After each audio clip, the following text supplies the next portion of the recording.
If you or a loved one have been struggling with any of the perinatal mental health difficulties that we've talked about thus far, please know that you are not alone. You might be feeling overwhelmed, worried, helpless, or confused. I want to acknowledge that for a lot of people who are struggling with these types of things, this is a lot of information to take in. But you're not alone, and there is hope for help, and that's what I'm here to talk about. I'd like to invite you, if you feel comfortable, just to take a deep breath with me, because we're learning a lot in these videos. So first, just take a deep breath in, and slowly exhale. I'm going to offer a few tips on what you can do if you or a loved one are struggling from any perinatal mental health difficulties. First, I'd like to talk about coping skills that can help some people who are experiencing similar difficulties. Next, I'll talk about different treatment options and resources for finding help. One framework that can be helpful when thinking about mental health struggles is the idea of emotion mind, logic mind, and wise mind. Emotion mind is when we're experiencing the world through our emotions. When we're feeling strong emotions, we really see everything through those feelings. For example, if I'm feeling depressed, then I really tend to focus on the negative and see the negative side of things. Maybe I have the thoughts, I'll never be happy again. When I'm anxious, I tend to really focus on the things that make me feel afraid or scared, and that confirm my fears. So that's emotion mind, when we experience the world through our emotions. Logic mind is when we see the world through a logical lens that is empty of emotions. If I turn off or numb my feelings, then I'm in logic mind. Both emotion mind and logic mind can cause problems when we just live in one or the other. The goal is to move towards something called wise mind. This is a balance of both thinking and feeling. In wise mind, I can notice my feelings without being overwhelmed by them. Perinatal mental health difficulties often pull us toward emotion mind. We can use coping skills to help us move from emotion mind to wise mind. I want to encourage you to think about coping skills like tools in a toolbox. Just like we have different tools for different jobs around the house, and we also have different coping skills for different problems and different moods. You already have many coping tools in your toolbox. Think about the things that you do to feel better when you're sad. Maybe you talk to someone, maybe you allow yourself to have a good cry, maybe you exercise or read or listen to your favorite music. The list could go on and on. During the postpartum time, it can be challenging to hold on to our old habits and coping skills.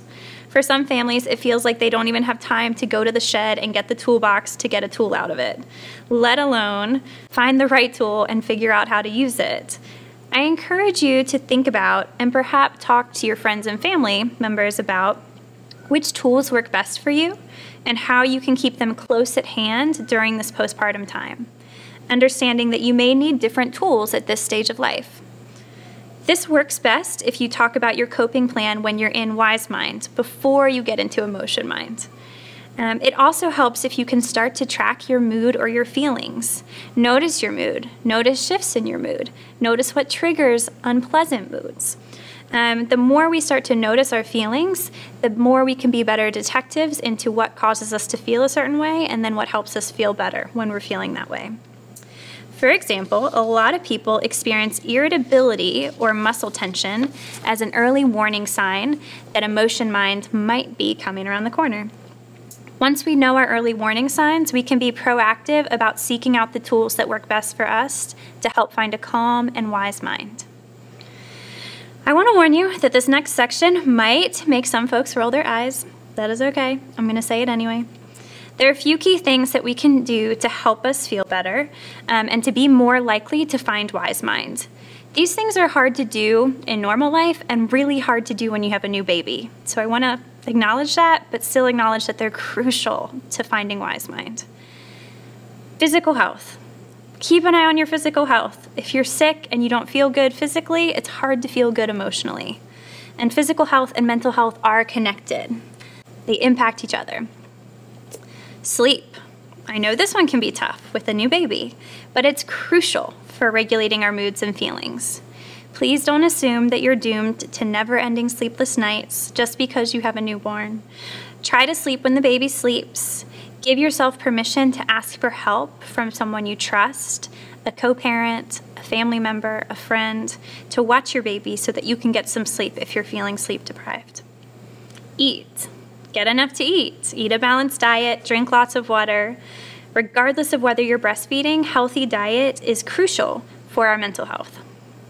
Exercise. Are you rolling your eyes yet? Exercise is really helpful for regulating our mood and helping us get rid of stress and negative feelings. In fact, research has shown that moderate exercise, so about 30 minutes a day of getting our heart rate up, can be just as effective as medication for mild to moderate anxiety and depression. Ask for help, ask for help, ask for help. It takes a village to raise a child, and you don't have to do this alone. It's normal to need help. We all do, and you shouldn't do this alone. So ask for help from people you trust and from community members and agencies that can support you. In addition to developing a list of coping skills, just talking about our feelings can help us move from emotion mind to wise mind. A lot of us spend too much time in our own heads, feeling alone, and perhaps even like we're going a little crazy. Sometimes just giving our emotions a name and talking about our feelings with a trusted friend or family member or healthcare provider can help us feel better. For example, I've been feeling more depressed lately, or I've been really worried about a lot of things. It seems like my anxiety has been getting stronger. Support people. So this is my co-parents, my family members, anyone who's supporting a mama going through the postpartum time. If you're listening, please hold in mind that it's most helpful if you can express supportive validation when a mama tells you how she's feeling. A lot of support people fall into the trap of trying to problem solve or find the silver lining. Both of these techniques, problem solving and finding the silver lining, can be invalidating during times of emotional sharing. It makes sense that you want to fix these feelings and help mama feel better, but really what she probably just needs is a listening ear. If they ask for help identifying coping skills, then help away. Otherwise, just listen and validate and let them know that you're there. So I have a quick example of what not to do and what to do.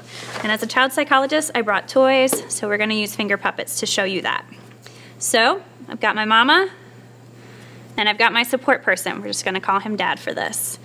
And here's an example of when somebody's in problem-solving mode. I've been feeling pretty depressed today. I just don't seem to enjoy anything. Have you tried going for a run? You seem to be less moody after a run. Don't do that. Okay, here's an example of finding the silver lining. I've been feeling pretty depressed today. I just don't seem to enjoy anything. But our baby is so cute. Look at our baby, they're so cute. Aren't you so happy to be a mom? Don't do that. That's invalidating too. Here is an example of a validating and supportive response. I've been feeling pretty depressed today. I just don't seem to enjoy anything. That sucks, dear. Thanks for letting me know how you feel. How can I support you? See the difference? So far, we've talked about developing a coping toolbox and the importance of talking about our feelings. Another strategy to help with anxiety and depression is to do something called opposite action. Emotions love themselves. When I'm sad, sad wants me to stay sad. When I'm mad, it wants me to stay mad. When I'm anxious, it makes me want to stay anxious. So I think about those thoughts. So if I'm sad, maybe I have a lot of sad thoughts. And I withdraw and I isolate and I don't want to do anything. When I'm anxious, I let those worries carry me away. And maybe I avoid the thing that's making me nervous. So emotion mind loves itself. And so opposite action is about doing the opposite of what the emotion pulls us to do.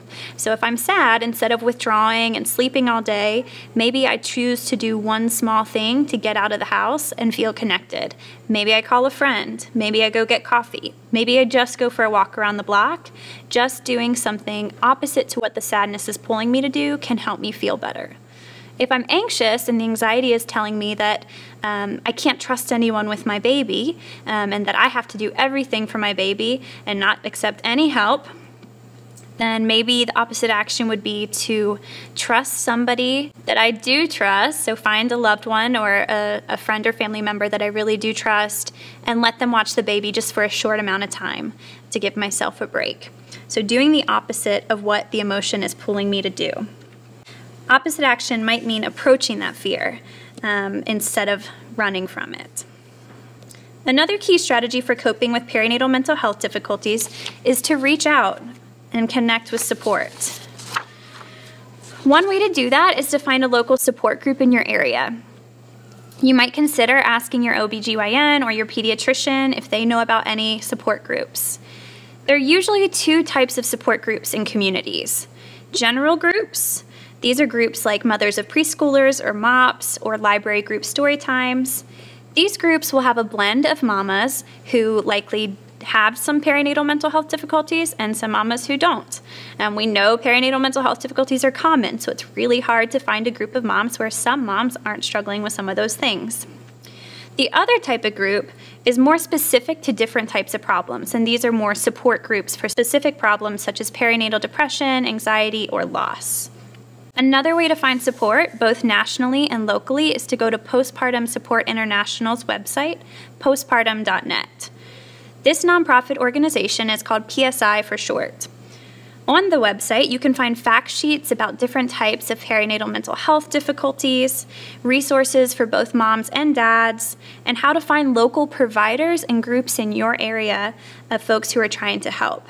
There are even online support groups for families impacted by different types of perinatal mental health difficulties. I encourage all families to check out PSI's website. PSI also offers a hotline to answer questions and connect you with services. That number is 1-800-944-4773. Don't worry, we'll have that number in your packets so that you don't have to remember that. Do know that if you're experiencing suicidal thoughts, which is something that some moms experience in the postpartum time, there's a different number for that, and that's the suicide hotline number. That number is 1-800-273-8255. Last, but certainly not least, when we're talking about treatments and help, we have several evidence-based treatments that help families who are impacted by perinatal mental health difficulties. Our first-line treatment for mid to moderate perinatal depression, anxiety, or OCD will be psychotherapy. We have specific types of therapy that work different for different problems. We call these evidence-based treatments. There are three main types. The first is individual therapy, where you just have one-on-one, you and a therapist. The next is dyadic or family therapy. This is where you have your baby there or your family there. And then the final is medication-based treatment. With individual therapy, research has shown that interpersonal therapy, also called IPT, or cognitive behavior therapy, also called CBT, are our best psychotherapy options for postpartum depression, or really depression during the perinatal period, during pregnancy or postpartum. Cognitive behavior therapy, CBT, is our best treatment for postpartum anxiety and OCD. Please note that for OCD, sometimes you'll hear it called exposure and response prevention. That's just a type of cognitive behavior therapy that we know works best for OCD. We also have great treatments that incorporate both mama and baby and family, recognizing that relationships are so important to our health. Infant mental health is a specialty area that involves professionals who have expertise in pregnancy, perinatal mental health difficulties, child development, and relationship-based practice.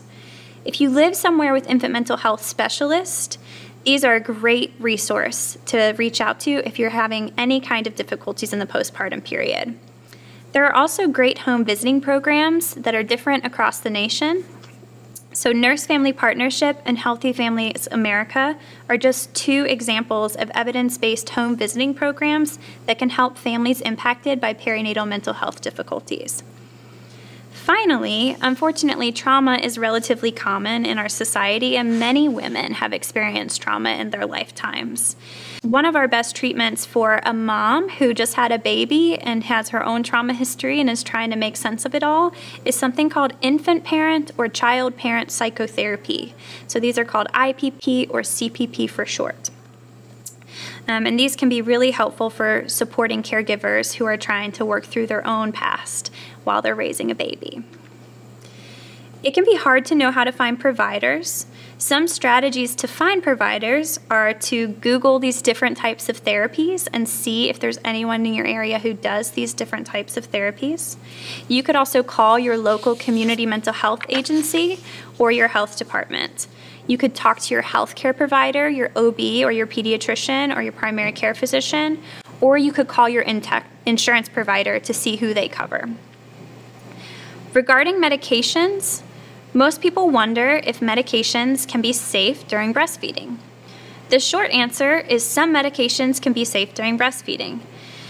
And there are risks and benefits, but research has also shown that there are risks of untreated depression and anxiety during pregnancy and postpartum for both mom and baby. And usually there are some medications that we know are relatively safe to use during the pregnancy and postpartum time. So if that's something that you're interested in, I highly encourage that you talk to your healthcare provider about those options. Also, if your healthcare provider seems unsure about which medications are safe to prescribe during that time, know that PSI offers a consultation program for providers where they can reach out to psychiatrists and other physicians who have expertise in prescribing during the perinatal period to get help around which medications are safe. At the end of the day, we know that happy and healthy mamas and families raise happy and healthy babies. It takes a village, so know that you're not alone and it's okay to ask for help. If you're struggling with mental health difficulties, it's not your fault. You're not alone, and there is hope for healing. You are worth taking care of.